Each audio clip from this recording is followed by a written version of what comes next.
Il est 16h50, c'est l'heure du grand dossier. Soyez les bienvenus en direct sur LCI. Un chiffre, un seul chiffre résume à lui seul la situation d'une France au bord du surendettement. 50 000 euros. 50 000 euros par Français, c'est le poids de la dette. C'est comme si chaque Français devait 50 000 euros à sa banque. C'est ce que nous dit François Bayrou qui lance l'alerte rouge aujourd'hui. La France ne produit pas assez, ne travaille pas assez et dépense trop. Regardons ensemble l'écart entre les dépenses représentées en jaune et les recettes qui sont largement inférieures. Ici, en rouge, l'équation n'est plus tenable. C'est de la survie de notre pays qu'il s'agit, de son indépendance, de sa liberté, de son équilibre et de sa paix civile. Face à ce constat, pas question d'augmenter les impôts ni d'emprunter davantage, mais ce qui se dessine pour trouver de l'argent, les fameux 40 milliards d'euros d'économie, est tout aussi explosif.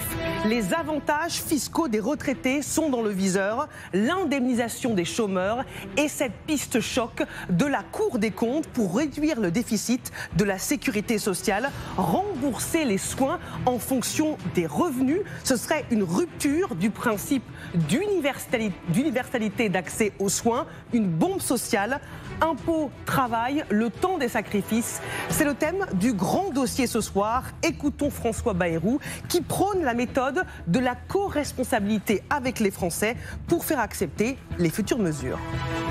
Seule une prise de conscience de nos concitoyens, seule la confrontation les yeux ouverts avec la vérité de notre situation peut soutenir une action déterminée. Rien ne serait possible sans leur soutien, et leur soutien ne viendra que de leur pleine information. Pour comprendre ce qui se joue, accueillons dans le grand dossier ce soir Christian Saint-Etienne. Bonsoir. Bonsoir. Grand économiste, professeur au CNAM et membre du Cercle des économistes. Pascal Perrineau, bonsoir. Bonsoir. Vous êtes politologue, professeur des universités à Sciences Po. Valérie Nataf, bonsoir. Bonsoir. Éditorialiste politique à LCI. Merci d'être avec nous en direct dans le grand dossier. Première question à tous, avant de voir infographie à l'appui. Si le reproche fait aux Français de ne pas travailler assez est justifié, est-ce que l'exercice, la démonstration de François Bayrou était nécessaire parce que l'heure est grave ? L'heure est grave, oui, c'est certain. La France continue de s'endetter et surtout s'endette pour payer des dépenses de fonctionnement, des dépenses de consommation. La Cour des comptes annonce 22 milliards d'euros de déficit de la sécurité sociale pour cette année. Ça veut dire que quand on va chez le médecin, ça sera remboursé. Quand on va chercher des médicaments à la pharmacie, ça sera remboursé par nos enfants, nos petits-enfants. Ça n'a pas de sens. Donc, ça fait un moment que je prône...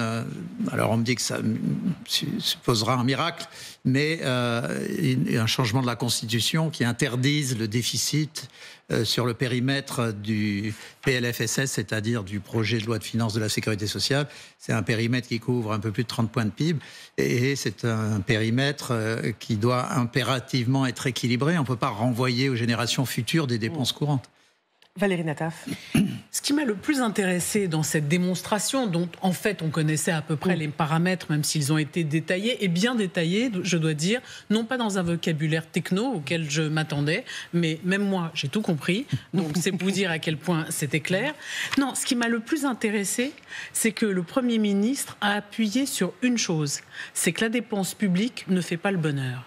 Et ça, je trouve que c'est une notion extraordinairement intéressante. Il a expliqué que les pays où les gens se sentaient le plus heureux étaient ceux qui avaient le mieux maîtrisé leurs dépenses publiques et que donc l'excès de dépenses publiques ne fait pas le bonheur des peuples, a-t-il dit.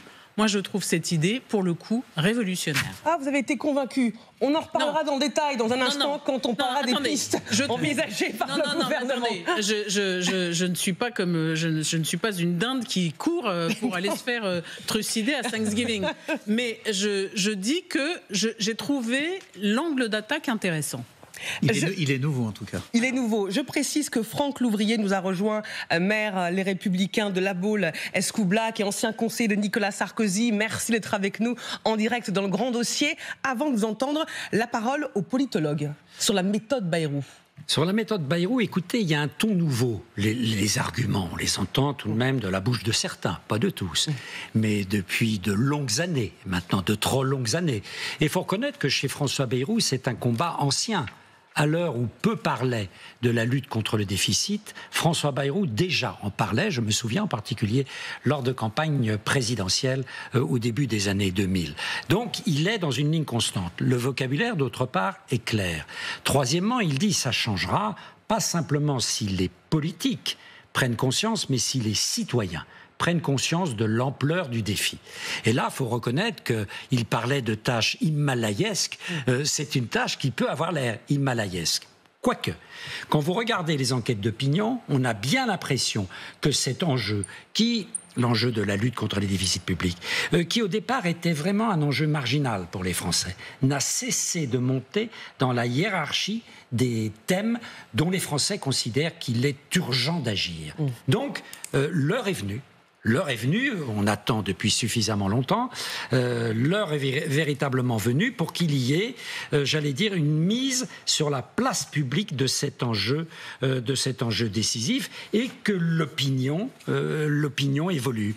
Alors, quand on regarde les structures dans l'opinion, on s'aperçoit que, certes, dans l'électorat de la droite classique, dans l'électorat du centre et un peu dans l'électorat de la gauche modérée, cet enjeu est fort. En revanche, du côté des extrêmes, du côté de LFI, du côté des écologistes, du côté du Rassemblement national, ça n'est pas encore un enjeu important. Or, ces forces pèsent. Exactement, c'est la majorité de l'Assemblée, toutes ces forces. Et on comprend bien que le sujet est très délicat. Franck Louvrier, alors je parle plus sur cette question à l'ancien conseiller qu'à l'élu maire de La Baule. Est-ce que dans la méthode, pour faire prendre conscience aux Français de la gravité de l'enjeu, est-ce que l'exposé de François Bayrou était bon sur la forme ?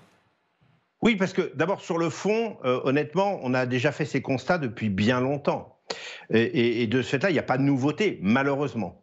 Par contre, sur la forme, il veut jouer l'opinion publique contre les députés parce qu'il sait qu'il n'a sans doute pas une majorité pour pouvoir faire les réformes qui apporteraient des réponses aux préoccupations et à l'exposé qu'il a fait.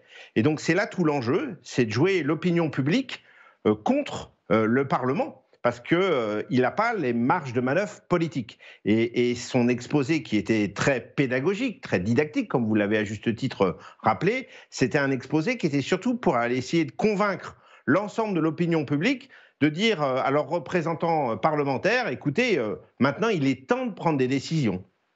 Franck Louvrier, vous restez avec nous. C'est une question de survie, a dit François Bayrou, face à la dette, raison pour laquelle il veut que les Français travaille plus. Nous n'avons pas assez de ressources parce que notre pays ne produit pas assez. Nous manquons de ressources parce que nous ne produisons pas assez pour les créer. La politique de retour de la production et de réindustrialisation doit devenir une obsession pour notre nation tout entière et un principe d'organisation de notre économie. Allons plus loin avec courbes et chiffres à l'appui. Avec vous, professeur Christian Saint-Etienne, suivez-moi devant le grand écran. 3 infographies. Nous allons vous montrer 3 infographies qui nous montrent que nous ne produisons pas assez et que nous n'engrangeons pas assez de recettes. La première, c'est le PIB, le produit intérieur brut. Nous sommes en rouge, la France. Regardez le PIB. Nous sommes derrière les États-Unis, qui sont en rose, orangé, derrière les Pays-Bas, derrière l'Allemagne, derrière la Belgique et juste au-dessus de la moyenne de l'Union européenne. Mais si on ne fait rien, ça ne durera pas très très longtemps. Pourquoi est-ce un problème ? Alors, ce qui se passe, c'est que là, vous avez le PIB par habitant. c'est pas le PIB par travailleur. Et donc, en réalité, le problème central, c'est qu'il y a trop peu de gens qui travaillent. Par rapport à la population en âge de travailler, on a à peu près, pour faire simple, 65% de ceux qui sont en âge de travailler qui travaillent, alors que dans les pays qui sont en haut, c'est 75%. On a 10 points d'écart. Donc, on le sait, c'est les plus de 55 ans et les moins de 25 ans qui ont des taux d'activité très inférieurs à ceux de l'Europe du Nord et des États-Unis. Donc, on essaye de remonter ces taux de participation, les jeunes. On a fait des efforts sur la formation professionnelle. Les personnes plus âgées, l'idée derrière le recul de l'âge de départ à la retraite, c'était de les remettre ou de les maintenir sur le marché du travail. Il y a un rejet, comme on le sait en France, mais d'une façon ou d'une autre, on va devoir y passer parce qu'effectivement, quand vous divisez par habitant, il y a trop de gens qui ne travaillent pas et ça vous donne un PIB par habitant qui est trop faible. Autre infographie qui concerne cette fois-ci notre balance commerciale qui est déficitaire. Autrement dit, nous importons plus que ce que nous exportons, nous achetons plus que ce que nous vendons. Et alors, on voit bien que la balance commerciale de l'Allemagne, représentée en noir, elle est largement excédentaire. L'Italie, représentée en bleu, c'est en dents de scie. En dents de scie, mais on est en progression. Et en Espagne, qui est représentée en rose, c'est aussi un mauvais élève. Mais nous, quand on regarde la France, représentée en rouge, on voit bien que comparé à les années 2000, donc depuis 20 ans, notre balance commerciale n'a cessé de se creuser. Quelles conséquences ? Alors, d'abord, la cause, c'est la désindustrialisation. Alors, c'est un peu difficile à dire, mais je pense qu'on peut le dire ici. Les usines qui ferment ? Les usines qui ferment, mais surtout le commerce international. C'est un commerce de produits manufacturés à hauteur des 3/4. Si on prend le commerce international hors matières premières et énergie, les 3/4, c'est des produits manufacturés, c'est-à-dire des produits industriels. Donc, comme nous avons notre industrie qui s'est effondrée depuis 25 ans, ce qui se passe, c'est que nous n'avons pas assez de produits à vendre. Je me souviens quand j'étais au conseil d'analyse du Premier ministre, au début, j'y étais vers 2004-2005, et il y avait Raffarin qui était Premier ministre, et un jour, dans une réunion du conseil, il a dit « Moi, quand je vais en Chine, j'ai 20 produits à vendre, les Allemands en ont 200. » Voilà. Donc, on ne produit pas assez. Et c'est exactement ce que vous avez dit. On achète plus que ce qu'on vend. Et donc, il faut se remettre au travail et il faut surtout se réindustrialiser. Voilà le résultat. Troisième infographie qui concerne cette fois-ci le nombre d'heures travaillées par habitant. Alors, encore une fois, comme vous le disiez, par habitant, ce n'est pas seulement les actifs. Là encore, on voit que nous sommes derrière les États-Unis, le Royaume-Uni, l'Allemagne, avec 950 heures travaillées par habitant.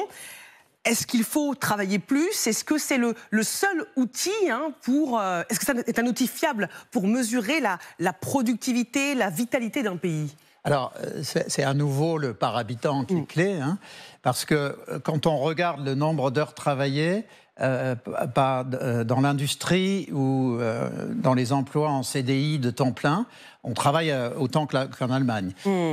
Donc c'est vraiment la faiblesse du nombre d'heures, c'est les 10 points de population active. Pour faire simple, c'est les 3 millions de personnes qui devraient travailler et qui ne travaillent pas. D'ailleurs, il y a eu pas mal de travaux d'économistes sur ce sujet qui montrent que si on retrouvait le niveau de taux d'activité des autres pays, on éliminerait quasiment le déficit public. Merci. On voit très très bien que ces trois infographies montrent à chaque fois le problème global. On va poursuivre notre débat, notamment avec Franck Louvrier, maire de La Baule, maire Les Républicains de La Baule. Est-ce que ça veut dire, selon vous, qu'il faut travailler plus ? C'est inévitable. Bien sûr qu'il faut travailler plus, on le sait bien, parce que nous sommes dans l'obligation de devoir élargir le temps de travail. Et d'une façon ou d'une autre, la structure d'alerte de ce matin a enterré le conclave, qui avait déjà été un peu mis de côté par les déclarations du Premier ministre sur les 62 ans. On le voit bien, il y a des mesures à prendre qui sont, par exemple, bien sûr, l'indexation de l'âge de départ sur l'allongement de l'espérance de vie. C'est une nécessité à la fois démographique et économique. C'est aussi d'ouvrir notre système à la capitalisation pour les retraites, on rentrera peut-être dans le détail, il y a des mesures concrètes qui malheureusement n'ont pas été évoquées ce matin, mais qui permettent justement de répondre à cette nécessité d'allonger. On le voit bien que l'allongement, par exemple, du délai de carence de 1 à 3 jours pour aligner le public dans le privé est aussi une nécessité. Toutes ces mesures sur lesquelles il y a des résistances, parce que l'art de la communication, comme on le sait souvent, c'est la répétition. Et d'une façon ou d'une autre, on pourrait dire que François Bayrou répète depuis quelque temps à peu près les mêmes choses, mais sous des angles différents. Et c'est là aussi l'enjeu indispensable pour permettre justement de résoudre ces problèmes.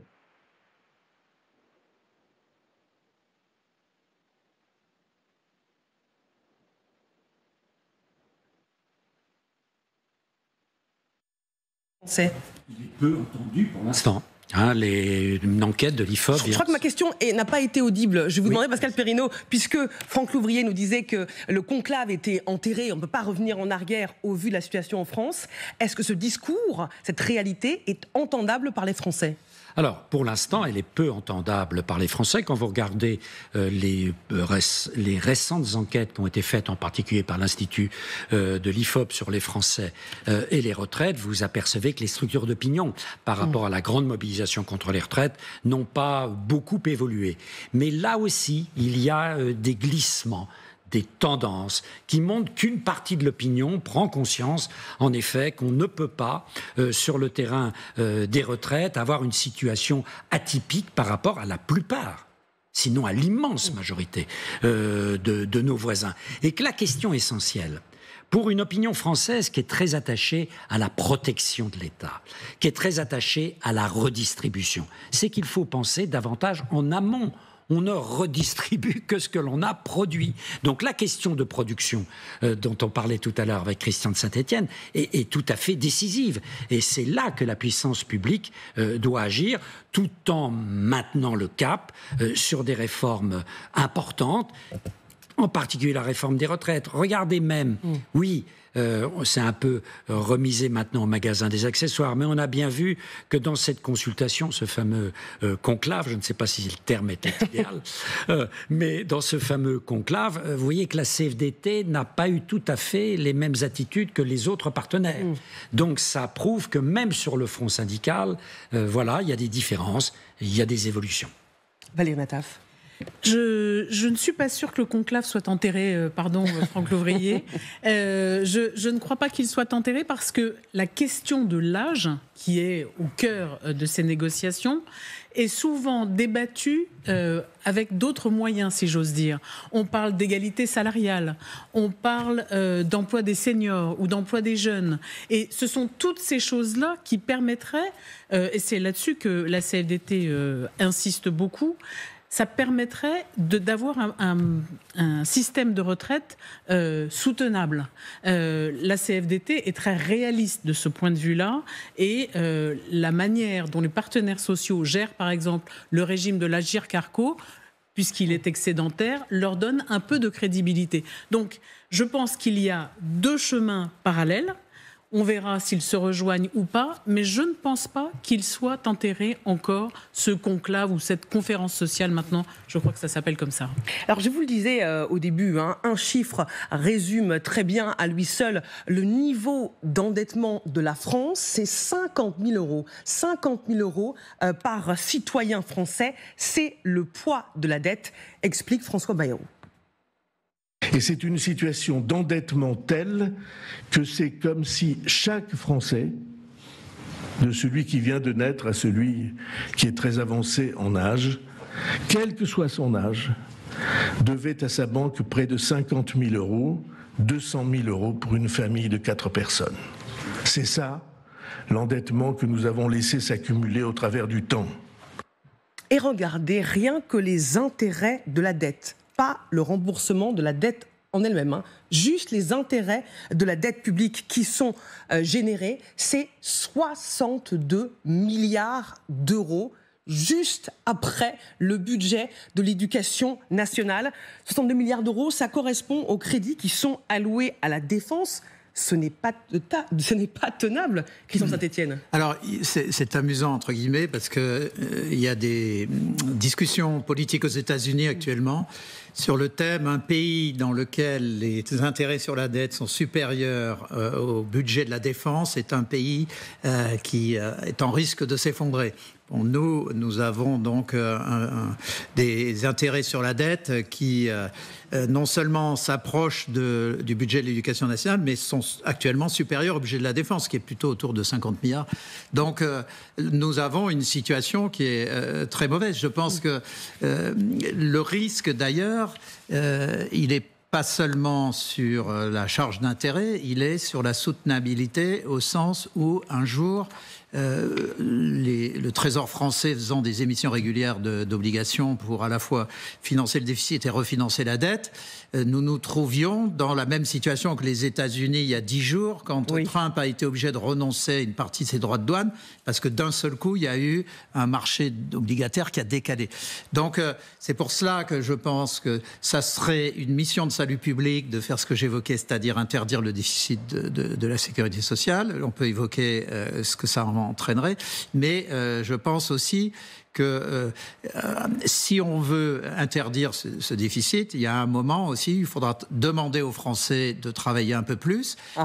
Non seulement il faut que les moins de 25 ans, les plus de 55 ans travaillent davantage, mais je pense qu'il faudrait réfléchir, ouvrir le dossier des 37 heures, payer 37, qui permettrait de générer plus de production, qui donnerait un supplément de revenus, puisque c'est 37 heures payées, 37, et que ça permettrait notamment de contribuer, si on faisait voter cette interdiction de déficit de la Sécu, ça permettrait de combler le déficit au moment où on ferait voter l'interdiction constitutionnelle. Eh bien justement, puisque vous parlez de la sécurité sociale, dans un instant, dans le grand dossier, nous allons vous parler de cette proposition choc de la Cour des comptes qui propose de rembourser les soins en fonction des revenus. Franck Louvrier, en tant que maire, vous qui êtes au plus près des élus, vous nous direz évidemment ce que vous en pensez et nous vous expliquerons pourquoi les avantages fiscaux des retraités sont également dans le viseur de l'État. A tout de suite.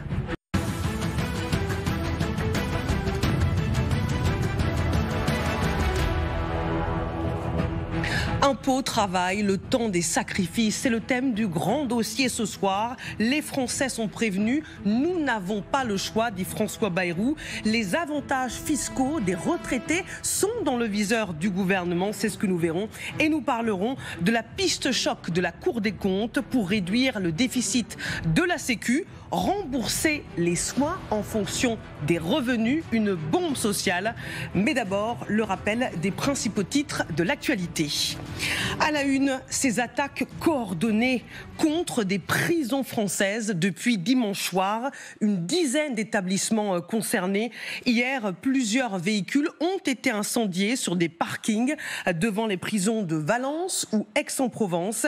La nuit dernière, c'est la façade du centre pénitentiaire de Toulon qui a été ciblée par des tirs à l'arme lourde. Le ministre de la Justice, Gérald Darmanin, est en ce moment sur place. Il va prendre la parole d'une minute à l'autre et nous l'écouterons en direct sur LCI sur ce sujet.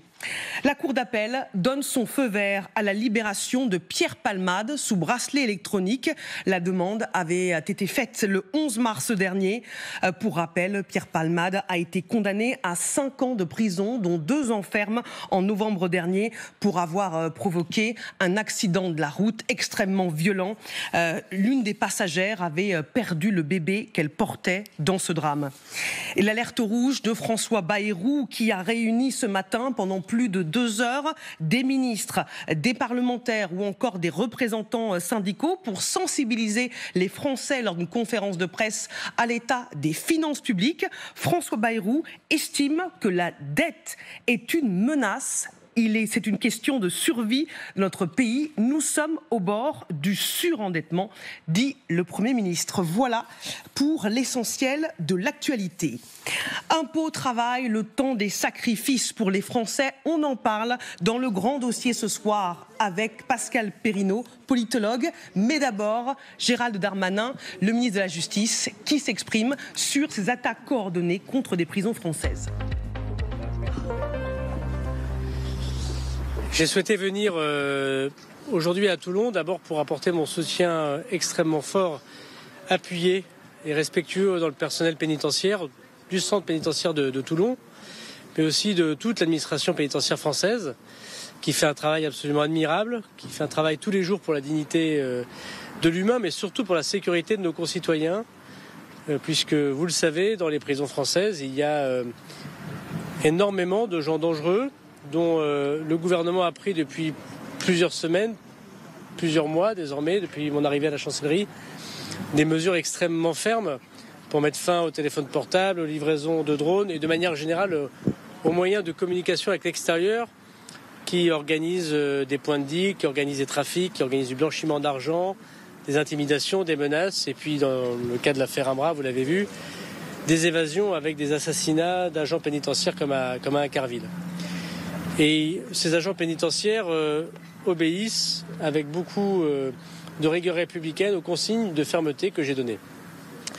Ici, à Toulon, par exemple, ils ont multiplié les opérations contre les téléphones portables ou contre les drones, empêchant des trafics.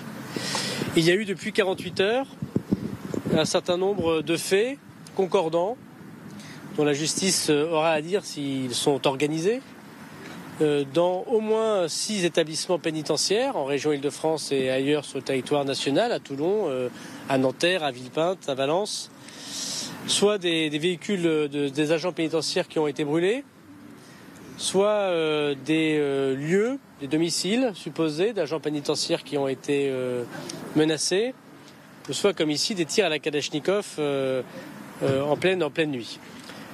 Je me réjouis que le parquet national antiterroriste se soit saisi. Il a ouvert sur 3 qualifications, dont l'association de malfaiteurs terroristes en vue de commettre des crimes.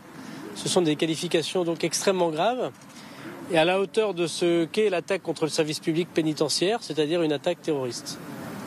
La police judiciaire qui agit sous l'autorité du parquet national met des moyens très importants pour retrouver, je le sais, les auteurs et j'espère qu'ils seront confondus puis condamnés extrêmement lourdement parce qu'on ne peut pas s'en prendre impunément aux agents pénitentiaires et au service public du ministère de la Justice. Je ne sais pas si ces faits extrêmement graves ont un rapport avec la lutte extrêmement forte que nous menons quotidiennement, je l'ai dit, contre le désordre en prison.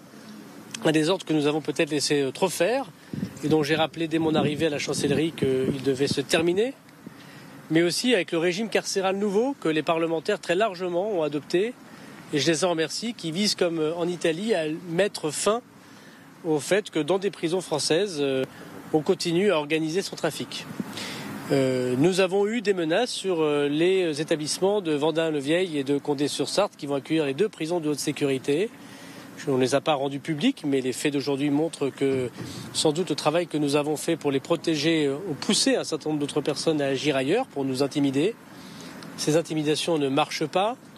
Les agents pénitentiaires, pour répondre à votre question, sont extrêmement courageux, conscients du moment important qu'ils vivent pour ne pas revivre des drames comme leurs collègues à Incarville, dont on va malheureusement souhaiter la première année bientôt d'anniversaire de ce drame ignoble.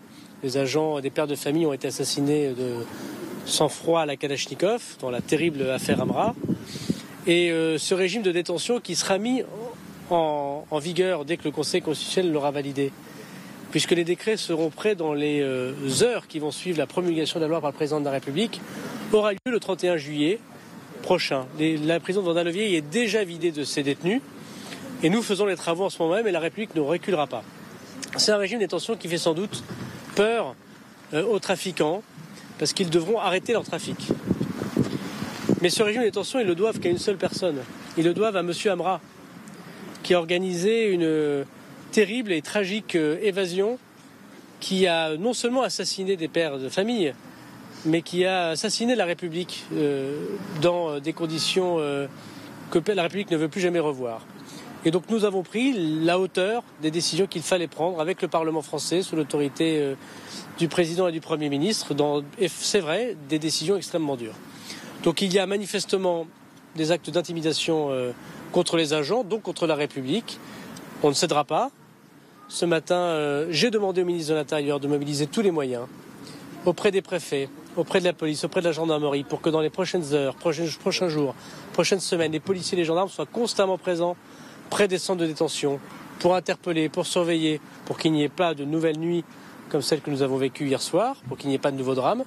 Je vais présider dans quelques instants avec l'ensemble des chefs d'établissement, c'est la première fois que ça se fait, des prisons françaises, avec le service de renseignement pénitentiaire, une réunion pour pouvoir évidemment mettre en alerte tous nos centres de détention, pour que des opérations se fassent également dans les prochaines heures, prochains jours, dans les prisons françaises pour récupérer les complicités possibles qui existent, et pour redire de façon extrêmement ferme que nous soutenons nos agents pénitentiaires, mais surtout que nous soutenons la sécurité de la République contre les narcobandits. Monsieur le ministre, qu'est-ce que vous pouvez nous dire sur les graffitis, parce que cette action, elle semble revendiquer, vous ciblez les narcotrafiquants, on n'a pas l'habitude de voir ce genre d'action coordonnée et avec un message donc, qui a été bombé sur la porte de cette prison.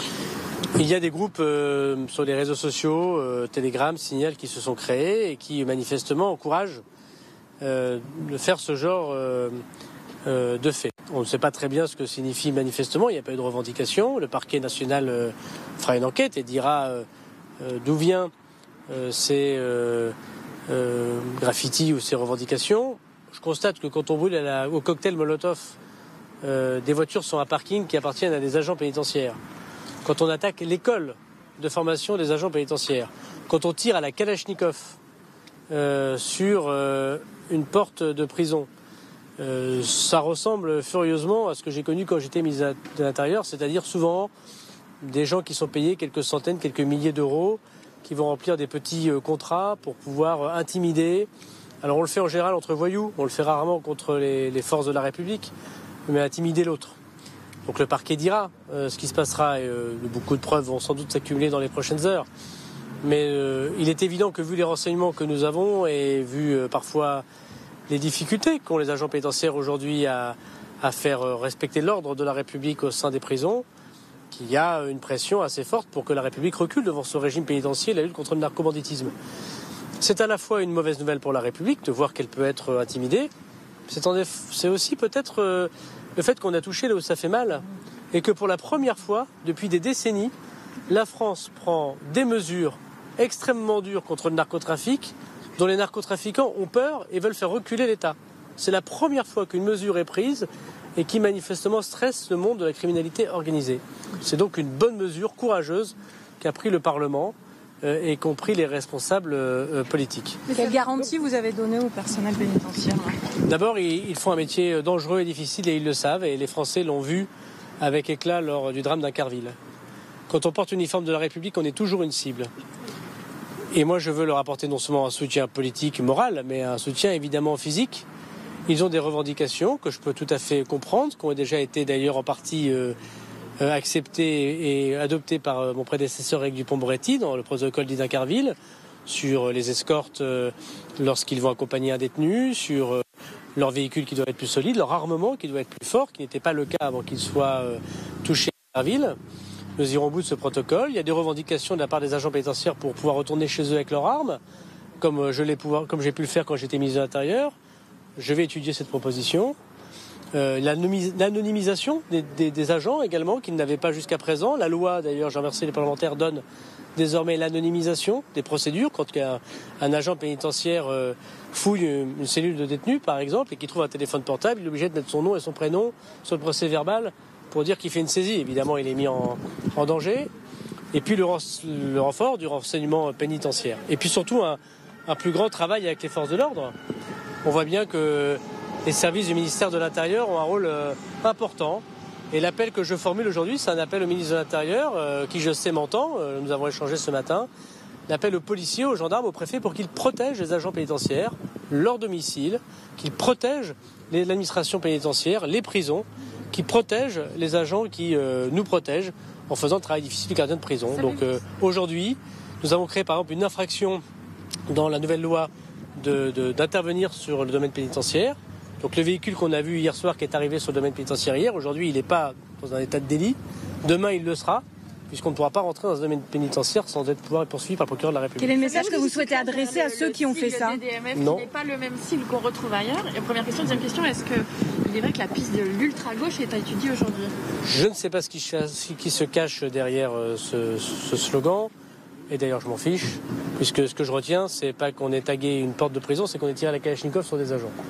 Et la deuxième des choses, je ne sais pas qui est responsable de ces qualifications terroristes, puisque le parquet national s'est saisi. Mais je suis sûr que le procureur national aura l'occasion de commenter l'enquête judiciaire qui est sous son autorité. Quel est le message que vous souhaitez adresser à ceux qui ont fait ça ? Qu'on va les trouver, et puis qu'ils seront condamnés. Parce qu'à la fin, je sais que la République gagne toujours. La police, la gendarmerie gagnent toujours.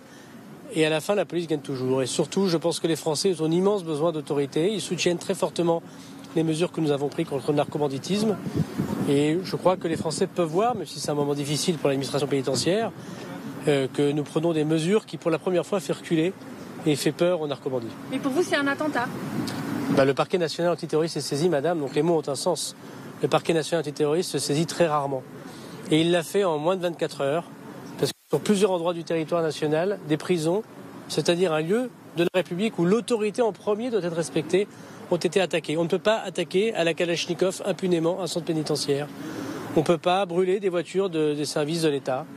Et donc oui, le parquet national a eu raison, il s'est saisi tout seul, a eu raison de se saisir et de mettre des moyens considérables pour trouver ces personnes. Est-ce que ce sont vos projets ? C'est pour ça que je suis venu à Toulon. C'est parce que c'est le seul établissement qui a connu des tirs de Kalachnikov, évidemment. Mais je veux penser évidemment aux collègues de Nanterre, de Villepinte, de Valence. Et j'aurai l'occasion de dire au directeur de prison dans quelques instants. Et vous pensez que ce sont vos projets qui sont visés ? L'enquête le dira, mais il se trouve que nous prenons des mesures qui sont extrêmement fermes et qui font beaucoup réagir. Vous permettrez de ne pas y voir une coïncidence. Est-ce que dans cette prison, il y a des détenus qui sont particulièrement surveillés parmi ceux que vous visez dans les 100 narcotrafiquants ? Le principe de la liste des narcobandits qui est en train de m'être fournie par les juges d'instruction et par la police judiciaire, c'est qu'elle reste secrète, évidemment, pour des raisons évidentes de transport lorsqu'ils seront envoyés dans cette prison. Mais le 31 juillet prochain, la prison de Vendin-le-Vieil sera la première prison de haute sécurité en France et l'autorité de l'État sera rétablie. Je vous remercie. Merci. C'est la première fois que ça arrive. On ne cédera pas, dit Gérald Darmanin en direct de Toulon dans le Var, le ministre de la Justice qui promet de confondre et condamner les auteurs des attaques contre des prisons françaises depuis maintenant plus de 48 heures. La prison de Toulon a été touchée par des tirs à l'arme automatique la nuit dernière. Le parquet national antiterroriste a annoncé se saisir de l'enquête.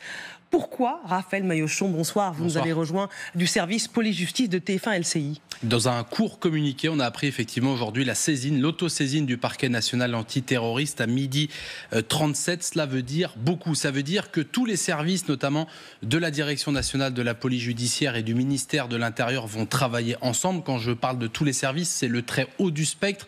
On parle de la sous-direction antiterroriste et également de la Direction générale de la sécurité intérieure, donc la DGSI.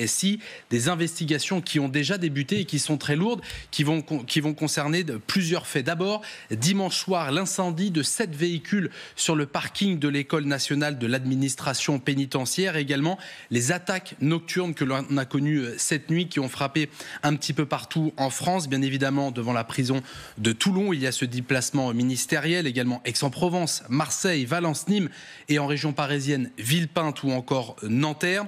Aux enquêteurs maintenant de déterminer si ces attaques sont coordonnées ou non. Le ministre évoque celle-ci l'ignore si elles sont coordonnées et que l'enquête devra faire la lumière là-dessus. Selon nos informations, il y a plusieurs pistes qui sont sur la table des enquêteurs. La première, celle de narco-bandits agacés par la politique offensive de l'exécutif dans la lutte contre les trafics de stupéfiants. Gérald Darmanin parlait notamment du nouveau régime carcéral. Et la deuxième piste, c'est celle de la mouvance de l'ultra-gauche. Voilà donc les deux pistes sur lesquelles travaillent les enquêteurs. Enfin, le ministre de l'Intérieur a également demandé au préfet et aux services de police et de gendarmerie de renforcer cette sécurité autour des prisons, autour des domiciles, également des agents pénitentiaires.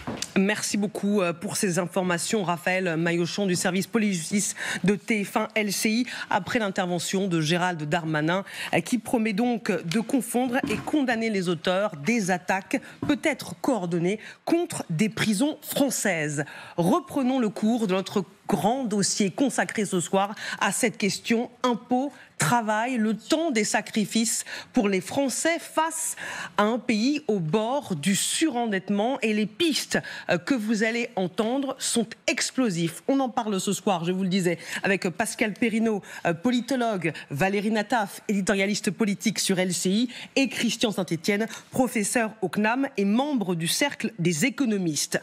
Il en va de la survie du pays des François Bayrou. Il faut changer l'équation. Trop de dépenses, pas assez de recettes. La dette n'est plus tenable. Mais pas question, face à ce constat, d'augmenter les impôts dans un pays qui est champion du monde des prélèvements obligatoire. En revanche, le gouvernement est très sensible à cette proposition choc de la Cour des comptes pour réduire le déficit de la sécurité sociale, rembourser les soins en fonction des revenus. Ce serait une rupture du principe d'universalité d'accès aux soins, une bombe sociale. Jade, bonsoir, vous nous avez rejoint. Expliquez-nous l'idée de la Cour des comptes, moins bien rembourser les plus riches. Oui, ça fait partie en fait des pistes pour réduire la dépense publique. C'est Laurent Saint-Martin, le ministre chargé du commerce extérieur, qui était l'invité de TF1 ce matin, qui en esquissait rapidement les contours. Écoutez. Il peut y avoir déjà des différences aujourd'hui en fonction de votre niveau de revenu pour le service public et pour la protection sociale. Pour la sécurité sociale, quel que soit votre niveau de vie, on vous rembourse vos médicaments ou Bien sûr, mais il peut y avoir aussi des différences par rapport aux mutuelles complémentaires qui peuvent être prises en charge. Il peut y avoir pas mal de choses. Alors ça ne vient pas de nulle part, c'est une note effectivement de la Cour des comptes qui a été publiée hier, qui soumet l'idée pour faire des économies de repenser le champ du remboursement de l'assurance maladie. C'est écrit noir sur blanc, page 66. Il serait possible de repenser le champ des soins remboursés par l'assurance maladie en fonction du niveau de revenu des assurés. Autrement dit, le patient le plus aisé pourrait prendre à sa charge tout ou partie du médicament ou du soin. Éric Lombard, le ministre de l'économie lui-même, en parlait. Il était l'invité de Darius Rochebin il y a quelques semaines. Écoutez ce qu'il déclarait. Peut-être qu'on peut aussi être plus segmenté sur les catégories de population. En ce qui me concerne, je trouve qu'être remboursé à 100%, quand on a des revenus supérieurs à la moyenne, ce qui est le cas d'un ministre, est-ce que c'est vraiment indispensable ? Alors sur papier, l'idée semble séduisante, sauf qu'effectivement, ça pourrait porter atteinte à l'un des 3 principes fondateurs de l'assurance maladie, à savoir l'égalité des soins. Pour Laurent Saint-Martin, cette piste peut être explorée sans pour autant contrevenir à l'un de ces principes fondamentaux. Écoutez. On peut tout à fait respecter l'universalité d'accès aux soins et de protection sociale dans notre pays et prendre en considération les besoins et les capacités de contribution de chacun. Alors, petit bémol qu'il faut souligner quand même parce que c'est important, une personne aisée cotise plus pour l'assurance maladie qu'une personne au revenu modeste. Donc ça veut dire que, si mes calculs sont bons, qu'elle paierait 2 fois au départ et à l'arrivée. Alors pourtant, Jade, l'Allemagne le fait déjà. Oui, c'est d'ailleurs l'exemple qui est cité par les sages. En Allemagne, il y a ce qu'on appelle un bouclier sanitaire. C'est un système de plafonnement de reste à charge en fonction de votre revenu. Techniquement, comment ça marche ? Le reste à charge sur une année complète ne peut excéder 2% du revenu annuel brut, 1% pour les affections dites longue durée. Si dans l'année, le plafond est atteint, l'assurance maladie prend en charge 100%, prend le reste à charge à 100%. Exemple pour qu'on comprenne véritablement de quoi on parle, si vous avez un salaire brut de 30 000 euros annuel, 600 euros max, soit 2% sont à votre charge, le reste, c'est pour la sécurité sociale. Ça fonctionne exactement de la même façon qu'une franchise. À l'inverse, les personnes qui ont des revenus bas sont prises en charge dès le premier euro dépensé. Un dispositif similaire existe aussi, je regardais, en Belgique et en Suisse. Alors c'est un moyen efficace pour limiter effectivement les inégalités de reste à charge entre les assurés et pour réduire les dépenses, sachant qu'en plus l'assurance maladie allemande a ôté de son panier de soins remboursés c'est une liste non exhaustive, mais les soins optiques, par exemple, les prothèses dentaires ou encore les transports. Jade, je voudrais qu'on s'arrête sur ce point. Vous dites qu'en Allemagne, à partir de 30 000 euros par an, on considère que c'est le seuil... Alors, c'est pas 30 000, j'ai donné un exemple. Ah, d'accord, pardon. Ah oui, d'accord. Je me suis dit, si à 30 000 euros par an, on considère qu'on est riche, oh là là. Non, c'est un exemple pour qu'on comprenne bien de quoi on parle. Merci beaucoup, Jade. Vous restez avec nous. Alors, Christian Saint-Etienne, 2 questions. La première, est-ce que c'est acceptable en vertu, comme disait Jade, du principe d'égalité des Français devant les soins? Est-ce que ça rapportera vraiment de l'argent? Alors il faut bien comprendre de quoi il s'agit. Le ministre joue sur les mots, les 2 ministres jouent sur les mots. L'universalité des soins n'est pas attaquée. Le sujet clé, c'est la confusion dramatique dans ce pays entre la répartition horizontale et verticale. Quand on veut mettre une charge d'impôt plus élevée, on parle de redistribution verticale. Donc, en France, on est au maximum dans le monde de cette redistribution verticale, puisque 10% des ménages payent 75% de l'impôt sur le revenu. Mais le principe absolu de la sécurité sociale, c'est l'égalité horizontale, c'est-à-dire que c'est pas les riches qui soignent les pauvres, c'est les bien portants qui soignent les malades. Si on sort de ça, à terme, c'est la fin de l'assurance maladie. Et ce qui est très intéressant par rapport à ce que Jade disait à l'instant, c'est que la notion de bouclier sanitaire n'a rien à voir avec ce que propose le gouvernement. Le bouclier sanitaire, c'est pas une mauvaise idée, c'est l'idée que...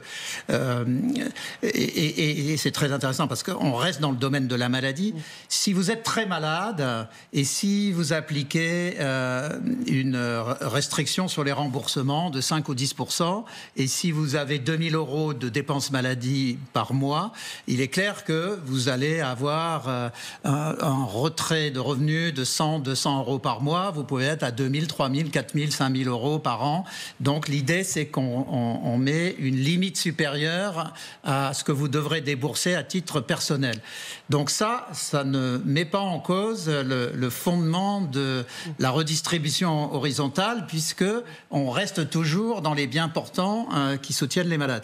C'est une idée totalement vicieuse. C'est une idée extrêmement grave, celle du gouvernement. Parce que je le dis clairement ici, à terme, c'est la mort de la sécurité sociale si on met en cause, si on confond redistribution verticale et redistribution horizontale. Le coup de colère de Christian Saint-Etienne, il en fallait pour le mettre en colère, Valérie Nataf. On comprend, grâce à ces arguments, à quel point c'est une bombe sociale si jamais le gouvernement suit cette piste de la Cour des comptes. Alors, je vais avoir beaucoup moins de talent que Christian Saint-Etienne pour aller, mais est-ce qu'on peut juste rappeler que la sécurité sociale pour tous, qui prévoit le remboursement des frais médicaux, ça date du Conseil national de la résistance. S'attaquer à ce qui est un des totems de notre République me paraît extrêmement dangereux. Les arguments ont été donnés par Christian Saint-Etienne, je vais pas y revenir. Ce que je veux dire, c'est qu'il faut faire très attention avec les notions et le concours l'épine là de la meilleure manière de réduire nos déficits. Et par ailleurs, si vous me le permettez, Christian, je suis quand même assez étonnée d'entendre le Premier ministre expliquer que la France est au bord du surendettement. Qu'est-ce que c'est le signal envoyé au marché ? Je comprends le signal envoyé aux Français, mais c'est quoi le signal envoyé au marché ? Est-ce que c'est vraiment cela que l'on veut envoyer et dire à tous ceux qui, pour l'instant, achètent notre dette, une dette qui, semble-t-il, est assez liquide, nous a dit tout à l'heure un économiste. Petite réponse avant Pascal Perrineau. Je suis d'accord avec ce qui vient d'être dit. Il faut également reprendre l'argument de Jade, c'est-à-dire que celui qui gagne 10 fois plus contribue déjà 10 fois plus. Donc il va contribuer 10 fois plus et en plus il ne sera pas remboursé. Dans le cadre d'un principe universel de la résistance, non, mais on est fada, c'est n'importe quoi, c'est extrêmement dangereux.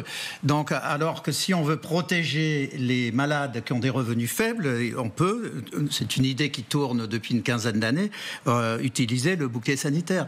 Donc, ce qui m'étonne aussi, c'est qu'on parle de remettre le pays dans la bonne direction. Bon, il y a un sujet qui est tabou actuellement. Il y a une dizaine d'années, on a décidé que sur la planète, quand vous êtes extrêmement malade, vous avez le droit de venir vous faire soigner en France. Si c'est une maladie extrêmement grave. Ça coûte des milliards d'euros. Alors on va arrêter de rembourser les gens qui contribuent au système français et on va continuer de soigner des gens qui viennent de n'importe où avec des maladies graves payés par l'ouvrier et le salarié, in fine. Voilà. Donc il faut bien comprendre que la sécurité sociale, elle est payée par les gens qui travaillent et que quand on soigne au-delà de ce qui est raisonnable, c'est les travailleurs qui sont taxés et ce sont eux qui perdent leur travail. Donc je suis stupéfait de cette voie choisie par le gouvernement. Enfin, Bayrou, pour l'instant, ne l'a pas... Non, c'est la Cour des comptes. Voilà, c'est la Cour des comptes et Laurent Saint-Martin. Voilà. Ouais. Mais j'espère que Bayrou tuera ça dans l'idée. dès le départ dans l'œuf, parce que Bayrou, c'est quand même un centriste qui a une culture de l'action des mouvements républicains de l'après-Deuxième Guerre mondiale, et j'espère que lui va être extrêmement vigilant pour expliquer au peuple français ce que je viens de dire maintenant. Que nous dit Pascal Perrineau? Et puis, j'allais dire attention, parce que derrière, en effet, les arguments économiques qui semblent évidents, il y a une certaine mauvaise foi à parler. Non, on n'augmente pas les impôts, mais d'une certaine manière, de manière détournée, on va taper encore plus ceux qui paient beaucoup. Donc là, il y a un véritable problème, j'allais dire, de vérité du discours politique. On ne mobilise pas dans le mensonge ou dans le double discours. Et puis, d'autre part, d'un point de vue politique, il faut faire attention. Il faut deux choses là-dessus. Les retraités votent beaucoup plus que la moyenne. Beaucoup plus. Beaucoup plus que les jeunes, beaucoup plus que les 30-40 ans, etc. Et d'autre part, lorsqu'ils votent, ce sont des forces évidentes de soutien de la coalition qui, aujourd'hui, est au pouvoir. Donc attention aux fausses manœuvres sur ce terrain par rapport à ce qui fait la base, certes un peu frêle, mais la base de la coalition actuelle. Parmi ceux qui seront mis à contribution, le gouvernement brise un tabou français. Les retraités seront aussi, d'une certaine manière, plus taxés. Alors, il y a deux pistes principales. Supprimer l'abattement fiscal dont bénéficient les retraités, forcément ça va diminuer leur pouvoir d'achat, ou désindexer les pensions de retraite sur l'inflation, ceux qui avaient déjà fait polémique sous l'ère Barnier. Rappelez-vous, François Omril, président de la CFE-CGC, est avec nous. Merci d'être avec nous dans le grand dossier en direct sur LCI, c'est le syndicat des cadres. Vous étiez à la réunion avec François Bayrou. Avant de vous entendre, écoutons ce que dit le ministre de l'Industrie sur la contribution des retraités, notamment les plus aisés. À partir du moment où on dit que les efforts sont partagés, on ne peut pas exclure par principe une partie de la population. Vous l'avez dit, il y a effectivement un abattement fiscal dont bénéficient les retraités qui coûte au budget à peu près 4 à 5 milliards d'euros et qui repose sur l'idée qu'il y a un abattement pour frais professionnels des retraités, ce qui peut paraître d'ailleurs un petit peu surprenant. Donc je pense que ça fait partie effectivement des pistes crédibles. Donc je pense que tout doit être sur la table et que les tabous d'hier ne doivent pas être forcément les tabous de demain. Les tabous d'hier ne doivent pas être les tabous de demain, François Omril. Est-ce que c'est juste de faire contribuer plus les retraités pour soulager notamment les actifs ? Bon, d'abord, merci de votre invitation. Peut-être un petit mot sur la discussion à laquelle je viens d'assister, sur la question du déremboursement en fonction des revenus. Pour vous dire à quel point je suis sans voix, j'ai pas de mots pour caractériser ce genre d'idée quand elle vient sur la table. C'est toujours très très dangereux. Moi, je ne sais pas de quel cerveau malade est sortie cette proposition de venir une fois de plus solliciter les personnes grâce à qui la solidarité intercatégorielle est possible dans ce pays.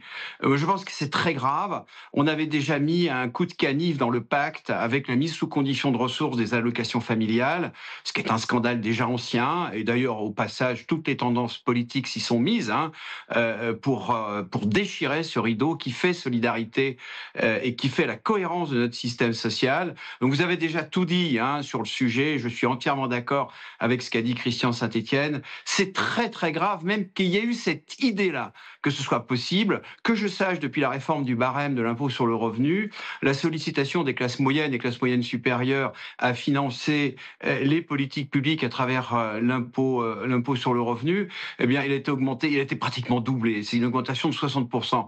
Donc j'ai un peu l'impression que chacun paye sa part, suivant la catégorie à laquelle il appartient, et toujours taper sur les mêmes. Il y a un moment où ça va vraiment poser un énorme problème de motivation et surtout de contribution, de sentiment de contribution à un système. Pour finir juste là-dessus et venir sur votre sujet sur les retraités, Bruno Le Maire, dont François Bayrou, Premier ministre, a dressé un bilan absolument calamiteux parce que finalement, il nous a présenté ce matin des chiffres, des courbes, des tableaux par lesquels il nous explique que la France a décroché depuis 7 ans. Alors bon, tout le monde était là, se regardait, on était un peu gênés quand même, parce que, voilà, 7 ans, c'est quoi? Qu'est-ce que ça veut dire? Bon, bref, chacun fera la conclusion qu'il a envie sur ce sujet-là. Je reviens sur oui, Bruno Le Maire qui disait en France on a un système généreux, mais c'est pas lui qui est généreux, c'est pas le gouvernement qui est généreux. Ceux qui sont généreux, ce sont les catégories qui contribuent à travers leurs cotisations à ce qu'il existe de la solidarité à l'intérieur même des régimes. Je rappelle, il y a 10 milliards de transferts intercatégoriels dans l'assurance chômage, il y en a beaucoup plus dans l'assurance maladie. Alors ça va quoi, les cadres, les professions intermédiaires, les techniciens, les agents de maîtrise, ils payent plein pot à la cantine scolaire, ils payent plein pot les transports scolaires. Bon, il y a peut-être un moment où il va falloir que ça s'arrête. Ah oui, je me doutais que cette proposition choc pour réduire le déficit de la Sécu allait vous faire réagir. J'étais un peu long, mais il fallait que ça sorte, si vous voulez. La fortune des milliardaires, il ne faut pas y toucher, c'est sacré. Mais par contre, le petit cadre moyen dans une entreprise de province, celui-là, il peut passer à la caisse. Il y a un moment, il va falloir que ça s'arrête, parce que sinon, on va vraiment vers des graves problèmes sociaux. Maintenant, sur les retraités, je pense que Marc Ferracci, il fait une toute petite erreur. Il en fait plusieurs, pour le coup, dans son explication, mais je ne pense pas qu'il le fasse de façon très volontaire. Mais je veux simplement rectifier son propos. D'abord, les 10% d'abattement, ce n'est pas pour frais professionnels. Ça n'est pas vrai. Quand on regarde l'origine de cette disposition, il faut quand même la remettre en contexte. Il s'agit d'un abattement qui veut valoriser le fait que pour des gens à la retraite, il y a des services qui sont plus chers que quand ils sont en activité. C'est une forme de rétablissement, une forme d'équilibre. Bon, moi, je ne sais pas si c'est justifié ou pas. En tout cas, ça existe. Et si on le supprime, c'est une façon, évidemment, de faire payer plus d'impôts aux retraités. Et moi, je pense que ça se discute, ça se réfléchit. Deuxième point, Marc Ferracci, il parle de partage des efforts. Mais moi, je suis d'accord avec ça. Partageons les efforts. Il y a des efforts à faire, il faut les partager. Mais on parle de quoi? Eh bien, il faut mettre à contribution les salariés, les entreprises, on parle des retraites, on parle des cotisations, nous on l'a dit, il est hors de question que ce soit toujours les salariés qui payent. Moi je suis désolé, aujourd'hui il y a plus de 200 milliards d'argent public qui va vers les secteurs économiques, vers les entreprises, qui est utilisé plus ou moins bien, peu importe. Non, pas peu importe, au contraire c'est très important, mais moi c'est pas les 200 milliards en tant que tels qui me gênent, c'est le fait que finalement c'est toujours les mêmes qu'on vient à mettre à contribution. S'il faut partager des efforts, eh bien il faut que tout le monde s'y mette. Et effectivement, à ce titre, les actifs, les entreprises, les employeurs, donc sur leurs propres cotisations, et les retraités, on en discute. Ça fait partie de la négociation qui est en cours. Il faut que tout le monde s'y mette. Leur parole à l'économiste. Est-ce que c'est juste ? Effectivement, on ne peut pas continuer de frapper. Enfin, nous sommes dans une nouvelle révolution industrielle très technologique. On se bat pour attirer des gens qualifiés. On se bat pour former des ingénieurs. Il n'y en a pas assez. Il faut que les filles fassent plus de maths et qu'on ait plus de filles ingénieurs. On se bat pour attirer des développeurs d'informatique. Ce sont des gens qui sont bien payés sur un marché international. On va les attirer et dès qu'ils arrivent, clac, on cogne dessus, par tous les moyens. C'est comme ça qu'on construit une politique économique, une politique industrielle. C'est-à-dire qu'à un moment donné, il faut que le gouvernement connecte ses neurones. On ne peut pas d'un côté dire il faut relancer la production. Ça suppose d'encourager les gens qui travaillent, qui sont qualifiés. Les gens qui sont ingénieurs, les gens qui sont médecins, ils ont fait bac plus 5, bac plus 7, bac plus 10. Et dès qu'ils travaillent, cac, on tape dessus. Mais c'est du délire. Le reste de l'Europe fait exactement l'inverse. Le gouvernement est rhabillé pour l'hiver, hein, Valérie. C'est toujours un grand dossier. Non, mais il faut dire les choses. Longtemps avait des choses à dire. Oui. C'est vrai. Pascal Perrineau, taxer les retraités là, à la fin d'un tabou français, on est vraiment dans une zone très dangereuse, très glissante. C'est extrêmement périlleux, parce qu'il faut bien voir en plus de ça qu'indépendamment de ce que je disais tout à l'heure, c'est-à-dire le poids électoral des retraités, les retraités sont très importants dans une société. Les retraités, ils ont des enfants, des petits-enfants, ils diffusent une certaine tonalité positive ou négative, et si on les met dans le collimateur de l'action publique, je crains que le pouvoir public, les pouvoirs publics qui déjà, je regardais les dernières structures de popularité pour le Premier ministre et le Président de la République, c'est assez dramatique. C'est assez dramatique. On est au niveau ça dépend des cotes, de 25, 26%. Le Premier ministre a beaucoup perdu en termes de popularité à la suite de l'affaire de Betaram. Donc, attention, tout ça est d'une extrême fragilité. Les forces extrêmes sont en train de se remettre en place sur l'hypothèse, en effet, d'une mise en cause de la responsabilité du gouvernement. Donc, voilà, il faut choisir et faire attention à ceux qui continuent, en dépit de tous ces éléments hostiles, à vous soutenir. Valérie. Je suis toujours très perplexe quand le gouvernement dit nous allons, par exemple, taxer les retraités les plus aisés. D'abord, où est le curseur ? Ça, c'est la première chose. La deuxième, on est quand même dans une société où la fracture générationnelle entre les boomers, puisque c'est comme ça qu'on nous appelle, je fais partie de cette génération, et les plus jeunes, semble un peu tendue. Les rapports ne sont pas aussi simples. J'adorerais qu'on soit dans cette société que vous décriviez, où les retraités sont considérés pour ce qu'ils sont. Ce n'est pas tout à fait le cas. C'est vrai que les plus âgés d'entre nous ont une vie plus facile et qu'on voit bien là avec en moyenne. Voilà. Oui, là aussi bien sûr en moyenne, mais la bascule du monde qui est en train d'arriver, elle va évidemment concerner nos enfants et beaucoup moins nous. Donc il faut faire attention à la différenciation des âges. Eux aussi sont dans le viseur du gouvernement. On a parlé des retraités. Le gouvernement veut s'attaquer une fois de plus, à l'indemnisation des chômeurs. Le gouvernement cherche de l'argent et donc il va faire des coupes sur ceux qui ne crient pas comme les chômeurs, dit le syndicat des cadres CFE-CGC.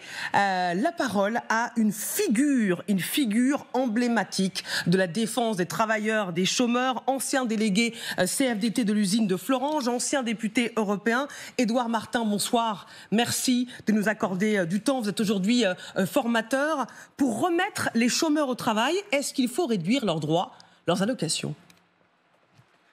Écoutez, moi, si vous permettez, aujourd'hui, le Premier ministre s'est aventuré un exercice de sape, en tout cas à préparer les mentalités à des lendemains qui déchantent, à des lendemains difficiles. Et effectivement, vous avez raison, il a ciblé les personnes, en tout cas les groupes sociaux, qui n'ont pas beaucoup de moyens de se défendre, qui ne sont pas organisés. On parlait des retraités, on parle maintenant des chômeurs. Je rappelle qu'on sort à peine d'une nouvelle réforme du chômage qui a amoindri les droits au chômage. Et je vais vous donner simplement un exemple. Je m'occupe de la formation, mais je m'occupe aussi d'une agence de travail temporaire d'insertion des personnes qui sont en recherche d'emploi. J'ai actuellement des dizaines de personnes qui font le pied de grue devant l'agence, qui cherchent du travail. Mais du travail, il n'y en a pas. Parce qu'on parle du manque de productivité, du manque de compétitivité, mais on ne parle pas aussi du manque d'investissement. La France est championne du monde dans l'investissement de la recherche, dans l'immatériel, mais elle est en deçà de nos voisins sur l'investissement de production de machines-outils. C'est ce qui fait aussi la différence. Et ce qui manque aussi, c'est l'investissement. Et là, M. Bayrou en aucun cas n'a parlé du manque d'investissement, notamment l'investissement public. C'est ce qui va nous aider à créer de la richesse et à gagner en compétitivité. On s'attaque aux plus faibles, aux plus précaires, à ceux qui ne sont pas organisés. Je crois qu'ils n'ont pas encore compris la leçon des gilets jaunes et je crains aussi qu'il y ait des lendemains qui déchantent pour le gouvernement s'ils poursuivent dans cette voie. Édouard Martin, pour me faire, non pas l'avocat du diable, mais pour peut-être expliquer pourquoi cette piste est considérée, certains pays dans le nord de l'Europe ont durci les conditions d'indemnisation aux chômeurs et l'une des conséquences a été la baisse du chômage. Non, mais la conséquence, la baisse du chômage, mais est-ce que c'est une baisse de chômage réelle ou c'est une baisse du chômage supposée ? Parce que les chiffres, on peut leur faire dire n'importe quoi. La vraie question est de savoir est-ce qu'aujourd'hui les entreprises, en tout cas le monde du travail, répond suffisamment aux demandeurs d'emploi ? Moi, je peux vous dire, parce que je le vis au quotidien, la réponse est non. Alors, si on veut encore appauvrir une partie de la société française, on n'a qu'à continuer comme ça, il n'y a pas de problème. Mais on ne va que déplacer la facture sociale de l'UNEDIC vers d'autres, les communes, les départements, etc. Donc, in fine, en globalité, on ne va pas arranger la situation de la France et des Français. C'est ça ma crainte.